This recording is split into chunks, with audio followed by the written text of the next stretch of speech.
This lady is crazy. So I said I wasn't gonna be doing it until after my birthday, and unfortunately my birthday has passed. So here I am talking about politics again on social media. Listen, let me tell y'all something about these wildfires in California. Yesterday, y'all was all on Karen Bass's ass talking about she reduced the budget for the LA fire. First of all, y'all don't know how a mother budget for anything works, let alone how city budgets and county budgets and who's in charge and all that kind of stuff. So all of that aside, I put on Twitter one of the articles that said that she had reduced the budget by eliminating empty desk jobs. Do you know what eliminating empty desk jobs means? It means that in the budget, it was budgeted that there were going to be people sitting at those desks taking up these jobs, and nobody was filling the job, but the money was still there. Okay? So when they Make sure you smash the like button. eliminated that cut that money out of the budget.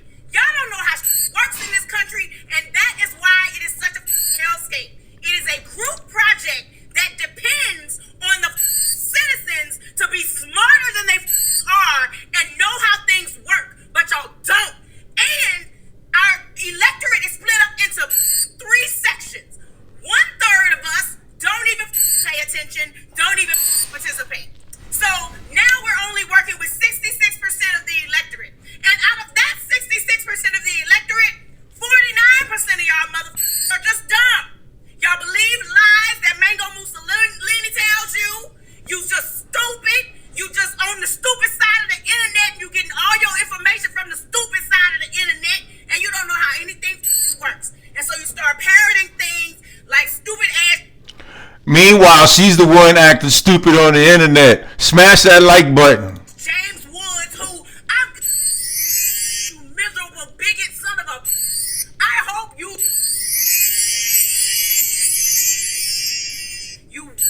demon. Anyway, what I'm saying is, y'all don't know how works, and that is why you fall for the okie doke every time when it comes to this. Karen Bass did not cut the fire department's budget where there was no water cut.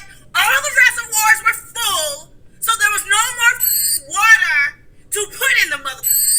But y'all talking about we run out of water, the fire hydrants are out of water. What? This is a once in a lifetime historical mother event.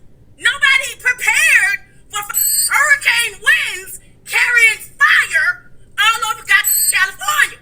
This never happened before. Of course you're gonna run out of mother water. The water pressure was affected because everybody needed the water at the same time, you dumb.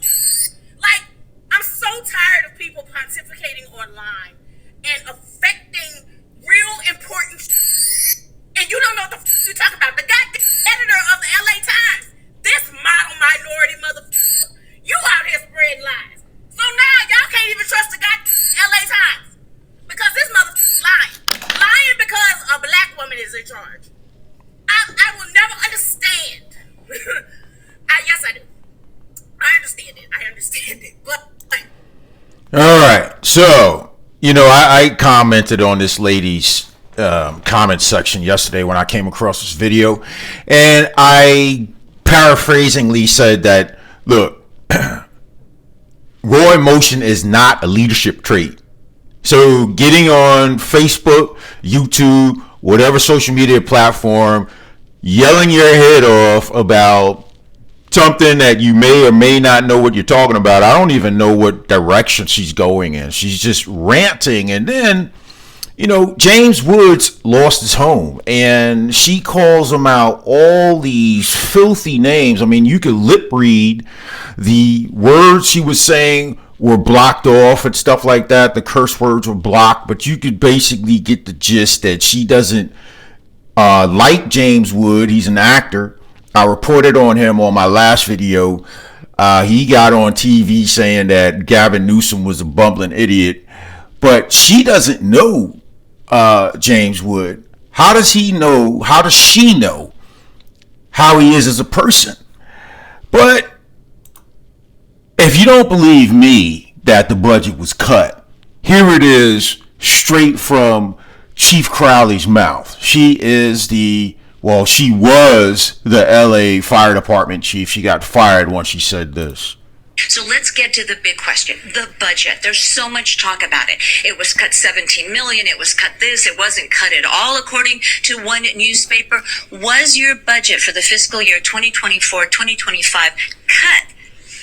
I can tell you, I'm going to even go back further than that. Again, since day one, we've identified huge gaps in regard to our service delivery and our ability from our firefighters, boots on the ground, to do their jobs. Since day one, this is my third budget as we're going into 25-26. What I can tell you is we are still understaffed, we're still under-resourced, and we're still underfunded.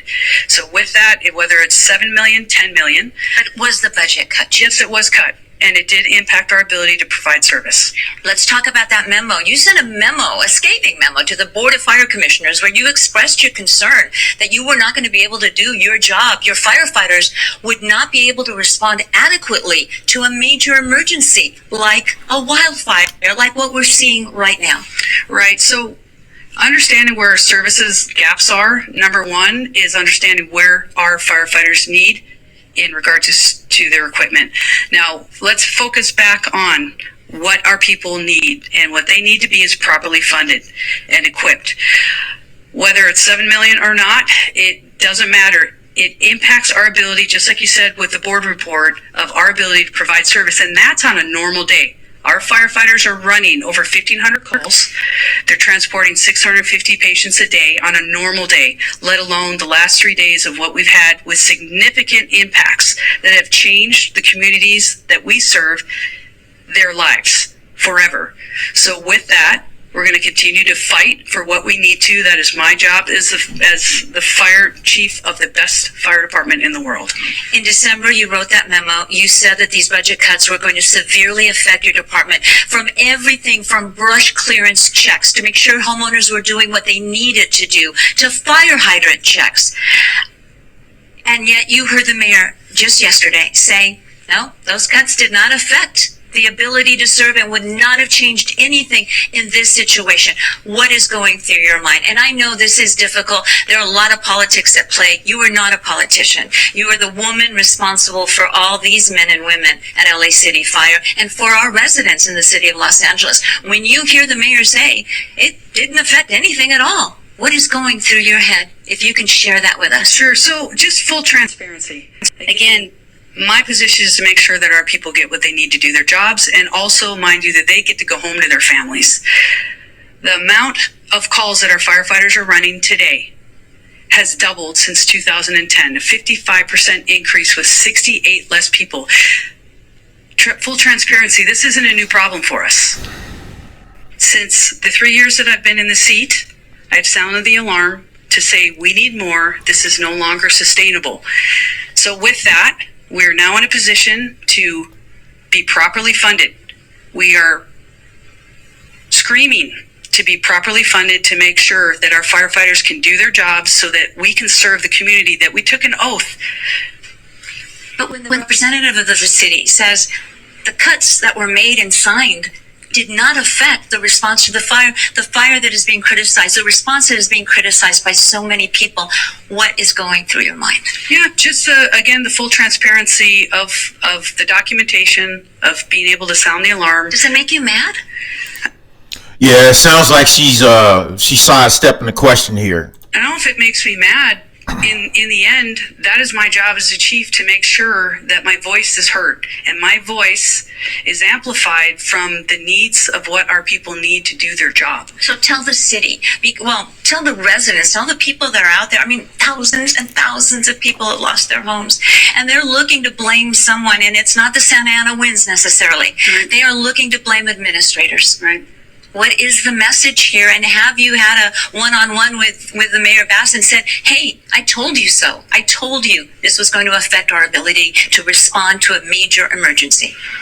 I would start with a message to the community. I think they already know in their hearts that our LAFD firefighters are here to serve them, first and foremost. Again, None of us on the fire department are politicians. We're public servants first. We took an oath to serve the public before ourselves and even before our families. So with that, I want to focus on path forward. I want to focus on what the LAFD needs, what I need as a fire chief, and what our people need to do their jobs to make sure that we can save lives and that we can protect property to the greatest capacity, but we need to be funded appropriately. And that's where my head is, you asked. The mayor said it didn't affect your ability to respond. Did it affect LA City Fire's ability to respond, starting with the Palisade fire and then this domino effect of fires, including the Archer fire that we're seeing happen right now in Granada Hills? Yeah, I think obviously any budget cut is going to impact our ability to provide service. That's at this point, that is a ground truth in regard to our ability. If there's a budget cut, we had to pull from somewhere else. What does that mean? That doesn't get done. There's delays. So in the end, again, I'm going to focus on getting us what we need from this particular catastrophe and disaster and how much it's impacted the communities that we love. I got to go after the things that will help our firefighters, keep them safe, and make sure that if and when this ever happens again, that we're properly funded and that we have the ability to do our jobs and keep people safe. What is your message to city administrators, starting with Mayor Bass? My message is the fire department needs to be properly funded. And it's not. It's not at this point, and we've got the justification. We know where our gaps in service are. We know we need 62. There you got it, folks. It's the funding cuts affected their ability to respond. New fire stations. We need to double the size of our firefighters. The growth of this city since 1960 has doubled, and we have less fire stations. Let's repeat that, because those numbers are a little jarring. 20 years ago, you had more fire stations than you have now? We had 112 fire stations. Now we have 106. And since 2010, we've had an increase, doubled our call volume, which is firefighters responding to calls, 55% increase with 68 less firefighters. So the city funding is not keeping up with the city's needs in real time. No, and that's what our firefighters need. And I'm going to ask you again, I'm going to continue pressing you on this. In your mind, what were you thinking when you hear all the city leaders say, it didn't affect, everything was great, it's unprecedented and la la la. And yes, the Santa Ana winds are unprecedented. We don't have them in January. We all know that. What was going through your heart? What's going through my heart is that our firefighters, the community's firefighters, LAFD firefighters need to be properly funded. We need to be supported so that they can do their jobs. And let me show you real quick. Photographer Tony Butit, I'm going to ask you to pan over to that table. Tell me what I'm looking at. There you got it. There you got it. Straight from the horse's mouth. This is memo after memo after memo, including to the Board of Fire Commissioners, where you pointed out your concern that you were not going to adequately be able to respond to a wildfire, an earthquake, everything that we see precisely in this city. That's my job as a chief, is to take a big step back and understand where and how can we better serve the community. As a community needs more, we need to have more to make sure that our firefighters can serve. You see that? Do you see that? 17.6, 17.5, below 2% cut, 17.5 million right there. Come on, man. Serve them.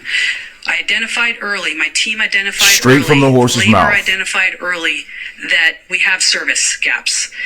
So when you talk about sounding the alarm and asking and requesting budgets that are easily justifiable based off of the data, real data, shows what the fire department needs to serve this beautiful city and the beautiful community that we swore that we would. That's what that is about. It is the follow-up. It's showing and justifying where our gaps are, and it's raising and sounding the alarm that the fire department is underfunded, understaffed, and under-resourced. All right, so there you have it. Let's go back to this crazy chick, right? The whole point of me playing this is because I came across this chick's social media last evening, and she was so loud and obnoxious, and she was very insulting to people that she does not know. I don't believe she knew what she was talking about. I just had to respond to this. Let's get back to her. Ladies and gentlemen, smash the like button if you're enjoying this content. I don't takes to you to hurt yourself in order to hurt black people in this country. Y'all are idiots. You're morons. And it's time for you to wake the up, smarten the up, smarten up, Nas. You need to smarten the up and learn how this works so that you're not getting got by the okie doke. Everybody that fell for that saying that Karen Bass is the reason why the Palisades was on fire. First of all, the Palisades ain't even in her mother's jurisdiction. So there's that part. But okay, so the Palisades is not in Karen Bass's jurisdiction, but you know, you got guys like Ron DeSantis from Florida that sends resources to Western North Carolina, that sends resources to parts of California, Georgia, and other parts of America. Did you ever think that if you live in the same state but different counties, that one county could lend resources and personnel to another county? Come on, man, you gotta think. You calling us stupid? outside of that, you gonna blame a black woman for every issue in your life when without black women, you wouldn't even have a motherfucking life in this. Okay, so she's ranting and raving that California's failures start with Gavin Newsom, then it starts with all the woke mayors throughout California, right? If you woke and you spent money on illegals and you spent money on everything else except for fighting fires and building infrastructure so you can collect more water so you can fight these fires, if you spent all your money trying to Trump-proof California because he's coming after criminal, illegal aliens, then you a moron, right? You a moron. You're responsible. So it starts with Gavin Newsom and it starts with mayors across the state of California, and it also starts with the LA Board of County Supervisors because they are the ones that are supposed to keep an eye on the infrastructure, look at how fast the population is growing, look at how more severe these fires are burning year after year, and base your infrastructure plan on how to face those growing needs year after year. It's not about blaming a black woman.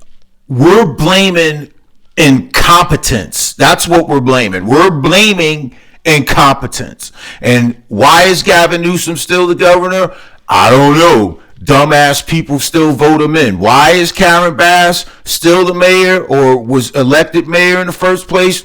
Well, dumbass people daggone elected her in, and now this is what you get. And you got an all-woman LA Board of County Supervisors who can't even do their jobs, man.